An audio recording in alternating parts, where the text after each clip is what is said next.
Alors, bonjour à tous. Aujourd'hui, méthode de factorisation à voir ensemble qui s'appelle la différence de deux carrés, qu'on va appeler, nous, cette année, D2C. Deux choses à remarquer pour s'assurer qu'on peut, en fait, appliquer cette méthode de factorisation-là, qui est la différence de deux carrés. Deux conditions à respecter avant de se lancer dans cette méthode de factorisation-là. Le titre le dit, différence de deux carrés. Donc, je dois avoir deux termes qui forment une différence. Je dois assurément avoir deux termes et que ces deux termes-là soient soustraits ensemble. Première chose à observer. Deuxième chose, c'est que ces deux termes-là doivent être des carrés. C'est quoi des carrés? Il faudrait le savoir avant de se lancer. Des carrés, des nombres carrés, c'est des nombres qui peuvent s'écrire avec un autre nombre élevé au carré. Je vous donne des exemples. Question de bien saisir le tout. 9, c'est un carré. Pourquoi? Parce que 9 peut s'écrire sous la forme 3 au carré. Si je prends aussi, par exemple, 121, 121 est un nombre carré. Pourquoi? Parce que 121 s'écrit sous la forme 11 au carré. Donc, 9 et 121 sont des carrés. On peut y aller aussi au niveau algébrique. X au carré est ce qu'on appelle un carré. Pourquoi? Parce que X ici peut s'écrire sous la forme de X au carré. Donc, X au carré serait un carré. On doit reconnaître ça avant de se lancer dans cette méthode de factorisation-là. Donc, deux termes qui sont soustraits ensemble et chacun de ces termes-là, c'est un carré.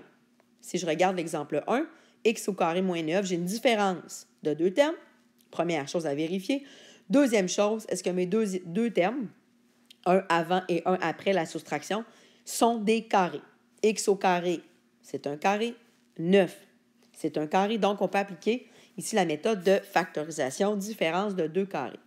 Pour ce qui est de la méthode à proprement parler, je vous suggère fortement, dans les premiers numéros que vous allez faire, de faire une petite démarche ici à droite, s'assurer qu'on sécurise avec la méthode.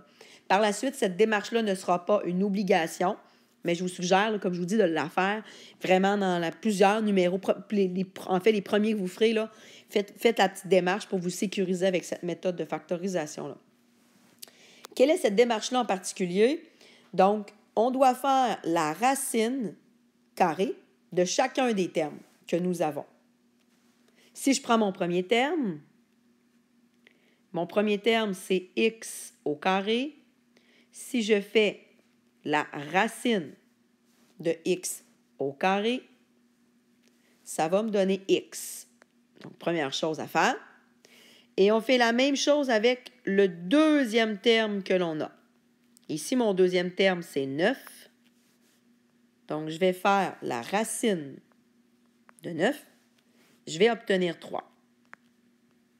Donc, première chose à faire, racine du premier et de votre premier terme et deuxième terme.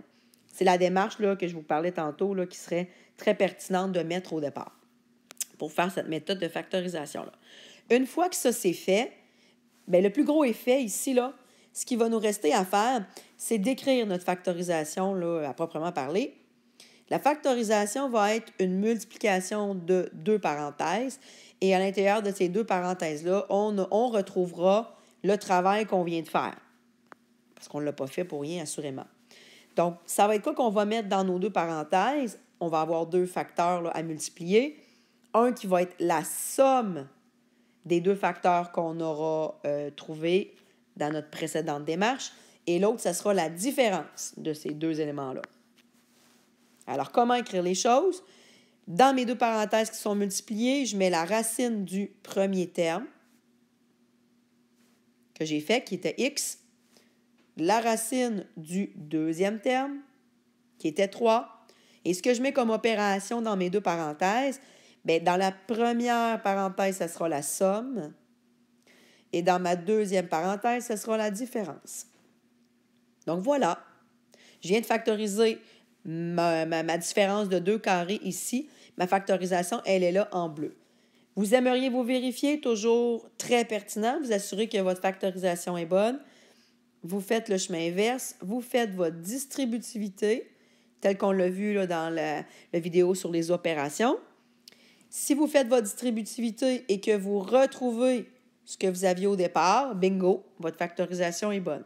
Si vous faites votre distributivité et que vous ne retrouvez pas x au carré moins 9, bien là, dans votre démarche, dans votre factorisation, il y a un pépin qui s'est glissé, un problème qui s'est glissé. Là, vous devrez essayer, du moins tenter de trouver votre problème, vous trouvez votre erreur, puis recommencer votre factorisation.